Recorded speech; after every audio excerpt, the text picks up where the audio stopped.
E aí rapaziada, sejam bem-vindos a mais um vídeo aqui do Cidade Z, e apenas imagine, durante um conflito de escala mundial, você adquire o poder de dar ordens absolutas a qualquer pessoa, mas esse poder só pode ser usado uma única vez em cada indivíduo.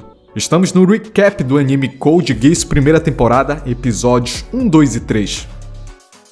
No ano de 2010, o Santo Império da Britânia, que possuía 1/3 do território mundial sob seu domínio, entrou em conflito com o Japão, e em menos de um mês conquistou o país utilizando armas de combates avançadas chamadas de Nightmare. O Japão perdeu a liberdade, seus direitos e até seu nome passou a ser chamado de Área 11 e a população foi denominada de Eleven. Os britanianos passaram a morar nas melhores cidades do país e a população nativa foi expulsa para os chamados guetos. E em meio a todo esse caos, o pequeno Lelouch jurou a seu amigo Suzaku que um dia iria destruir o Império de Britânia. 7 anos após o massacre contra o país, os britanianos espalharam-se por várias cidades do antigo território japonês. Lelouch, agora com 17 anos, é um garoto muito inteligente que estuda e mora na academia Ashford. Ele ganha vida derrotando membros arrogantes da nobreza britaniana em diversos jogos. Certo dia, quando ele e seu amigo voltavam para a escola, um caminhão desgovernado, para não atropelá-los, acaba batendo em uma ponte em construção. As pessoas em volta começam a filmar, mas apenas isso. Lelouch foi o único a tomar uma atitude e foi ver se as vítimas estavam bem. Mas acontece que o motor é tão brabo que arrancou o veículo cantando pneu na terra e o garoto caiu dentro do caminhão e descobriu que aquele era um veículo terrorista em fuga que roubou uma das armas do Império Dominante.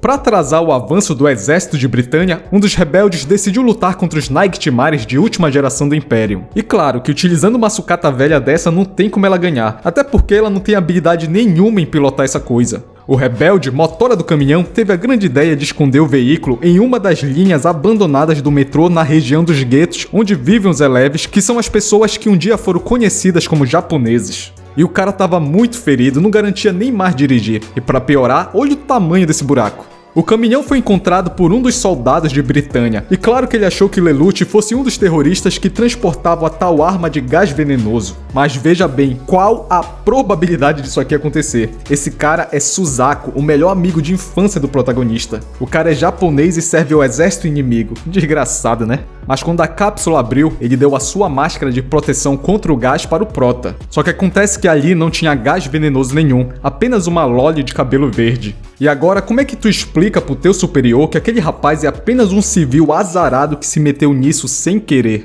Não explica, né? O cara não quer saber. E como Sasuke se recusou a meter bala no Lelouch, então ele que levou a bala. O Motora já tava ferrado e ia morrer mesmo, então pelo menos ele ia levar alguns britanianos consigo. Bom, Lelouch utilizou a explosão para fugir com a garota, e para que ninguém soubesse da existência dela, o terceiro príncipe mandou o exército exterminar toda a população do gueto, porque ele achava que os Eleven estavam abrigando os rebeldes. E quando finalmente Lelouch ia escapar, a sua amiga da escola ligou. O cara se atrasou e deu nisso. E mesmo ele sendo britaniano, ia morrer por conspirar com os rebeldes. Mas acontece que a garota se meteu na frente e quem levou a bala foi ela. Mas antes de morrer, ela fez um acordo com o rapaz. Ela daria a ele um poder digno de um rei, um poder que iria protegê-lo, mas em troca ele deveria realizar o único desejo dela. E claro que ele fechou esse contrato, adquiriu um poder no mínimo imoral. Ele ordenou que todos os presentes ali se matassem e voilá, ordem aceita. E se ele ficou feliz com isso?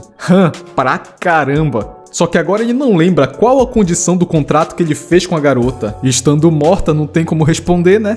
Uma mulher pilotando um dos Nightmares chegou ao local e queria saber o que tinha acontecido ali. E foi aí que ele aprendeu que seu poder só funciona se ele estiver olhando diretamente para a pessoa. Então ele inventou um nome e disse que era filho de um duque, e sua identidade estava na carteira no bolso de trás. E quando ela saiu para confirmar foi fácil, passa tudo vagabunda, perdeu otária. Agora a questão é que Suzaku não morreu, e como se a vida dele fosse um roteiro bem escrito de anime, o que salvou ele foi um relógio de bolso que ele usava embaixo do colete, e não colete. O cientista disse que a arma de gás venenosa foi liberada pelos rebeldes, e isso ocasionou a morte de quase todos os Elevens daquele gueto. Enquanto isso, Lelouch pegou algumas informações do noticiário com sua amiga e sabia que o cerco militar estava enorme, ou seja, escapar dali sozinho era praticamente impossível.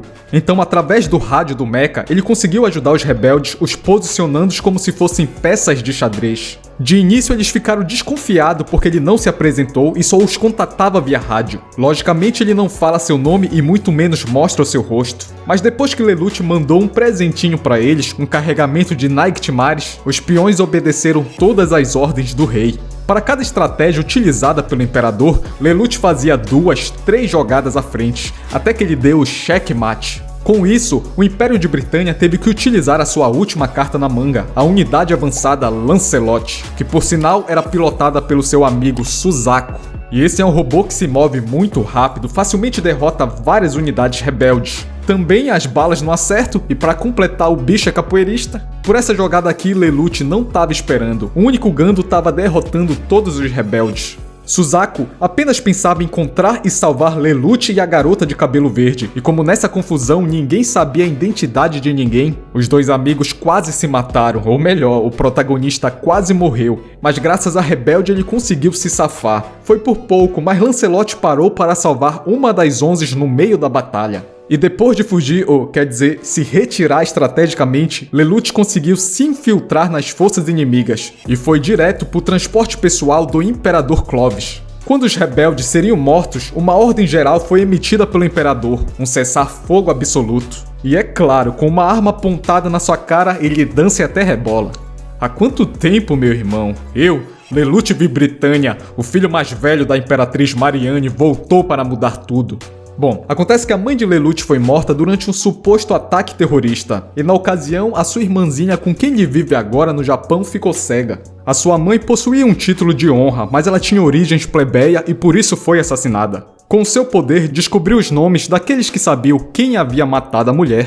E é claro que o cretino do seu meio-irmão ele não perdoou. O Império escondeu a morte do príncipe Clovis, e Lelouch descobriu que aquela rebelde é uma das suas colegas de classe que está sempre ausente por questões de saúde. E ela é filha de uma família nobre bem influente na Britânia, e odeia esse disfarce de garotinha frágil. Mas não adianta disfarçar não, responda as minhas perguntas. E foi somente depois que ela respondeu uma simples pergunta que ele descobriu que seus poderes não funcionam 2 vezes na mesma pessoa. E aí quase se meteu em confusão, mas foi salvo pela sua amiga. Na verdade, a irmã do Proto é paraplégica e cega, e naquela tarde ele foi visitá-la. Os dois vivem na propriedade da família Ashford. E é claro que eles nunca revelaram suas verdadeiras identidades, pois talvez até seus amigos os abandonariam. Ele testou num professor se conseguiria usar seus poderes 2 vezes nele, e o resultado foi negativo. A garota rebelde já estava desconfiada que a voz do rádio fosse a de Lelouch, só que ela não lembrava daquela voz com clareza para ter certeza, mas só por segurança um já queria apagar o outro. Mas qual o sentido, mesmo não se conhecendo eles não são aliados?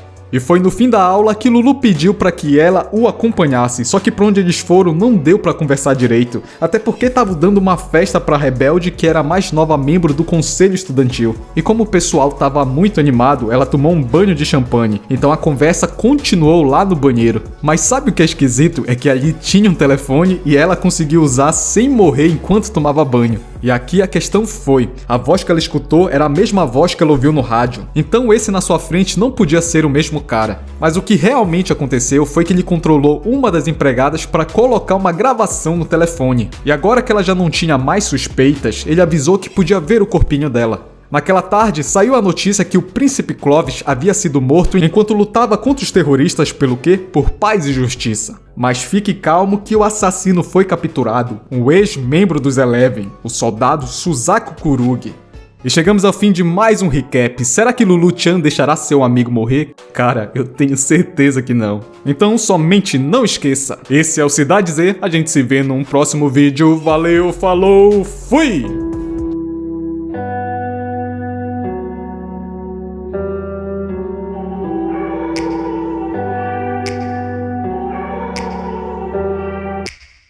Take me back to a place where I felt at home. Take me back to a day when we weren't alone. Take me back to an age when